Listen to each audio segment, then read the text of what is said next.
So as we jump right into this thing, what I like to do to start is show the base picture here. I'm going to give you our quick rundown of what we're doing in the run game. Ultimately, what I've learned, and I believe that this came from Brent Dearman, is when we're trying to operate this 6-for-6 system, we want to make sure in this particular operation that we are protected from C gap to C gap, in the essence that there are no down linemen being read. One of the things that we instruct our quarterbacks on and we make sure they know is when we're asking them to potentially throw a down the field route off of an RPO, we don't want any of our gaps available for penetration or for free runners to get a free shot on the quarterback. So in this particular scheme, this is what I would determine as a tight zone scheme. We'll do this off of split zone, but with the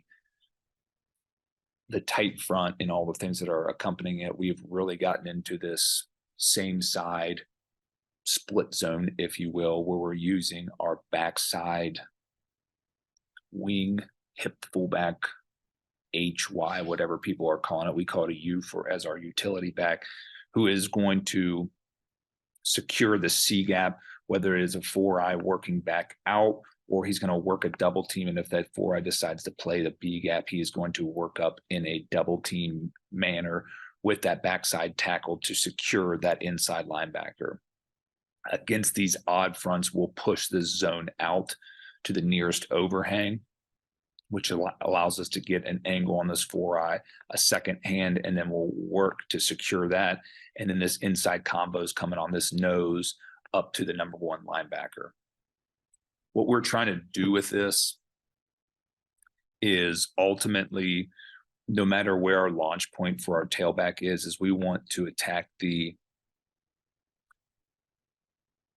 near the play side A gap. And then we have the idea that we want to bang. If everything works itself in, folds in, we can bounce. But ultimately what we're trying to do, especially against this look, is cut it out the back door where we're working to create a wall. And at the end of the day, with that run scheme, we're very heavy on our first level double teams. We're very square, and we are tempered in our movement to get to those linebackers. We want them to come to us, which all allow for RPOs to happen within the rules of the game. We always instruct our coaches, our offensive line, and our quarterbacks that if we are getting down the field calls, linemen down the field, we will have to adjust something in the backfield or in the skill unit. We do not want to take away our aggression within our offensive line. I think that's a really important aspect because at the end of the day, we will talk about it. But for us, this is a true RPO. And I know that this is a buzzword in football these days, but we want our guys to know when we call this in, we need the efficiency element of the run. We need to make sure that we're able to attack that 5 yards per carry average that we're looking for on any type of first and second normal down as an efficient play. And the worst thing that can happen when we are operating one of these is a pull and throw that is a misread or not, but that ends up in an incompletion, because then the efficiency numbers start to decrease rapidly. What we're telling our guys is we need an 80% completion on pull and throws and RPOs. So that's why we have built this system the way we have, to make sure that we're generating the most access for those types of throws possible within the schemes and structures that we're facing. In this particular version that you'll see, we have our 6 people in the core, and what we tell them is we need to account and be body for body for the 6 that the run scheme account for. I'm showing this off of a tight zone, so I think there's a couple ways for people to look at this.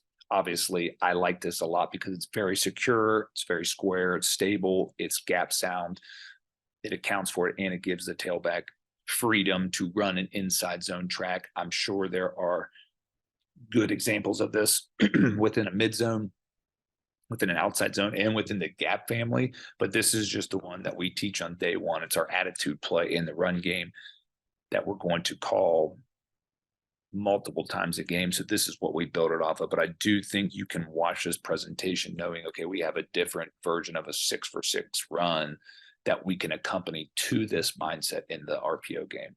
In this picture, you're seeing what we call bang route. We're trying to push this thing to 8 yards using the angle of the route dependent on how this corner is playing. And I've heard some great coaching points where essentially at the end of the day, you got to run away from this corner. If you're getting zone action, you can have a little bit higher of an angle, which is going to result in some bigger plays. But ultimately, at the end of the day, we've got to shield ourselves from this corner. If it needs to be a square in cut, it needs to be a square in cut. We're trying to stick this football on that inside upfield shoulder, trying to minimize anything that makes our receiver work away from his body as he's working into the field. These particular routes are just our access. These are hitches. So in this basic scheme, we're going to dive into it a little deeper. But what we have here is we have our run to secure the middle of the field. We have some type of pre-snap action that we're trying to equate the numbers on the backside of the concept. And we have a post-snap read for our quarterback. So when we teach this on day one to freshmen in our program, we're going to use some type of formation, whether it's a wide split, tight splits, formation into the boundary, a stack, anything that's going to try and manipulate the next closest, what we call +1 defender, which is that defender they're going to add to the box to try to get their numbers advantage. So we will formationally space them out, and essentially, if they don't honor one of these, we'll catch and throw that thing. Our quarterback will say, me, to the tailback. He'll get out of the way. He'll punch, rock, paint the ball on the outside shoulder, steal our 5 yards, and roll on. If there is any question at all within the quarterback's processing, what we say, this is no longer viable. And then post-snap, we're going to operate off of this +1. In future videos, if we're having trouble with a post-snap fold from this +1, we do have answers for that. But on a lot of these too high structures, what we're seeing is they're going to try to get this guy into the C gap, potentially B gap, post snap, and that is therefore who we're going to read. So this is our basic outline of this concept.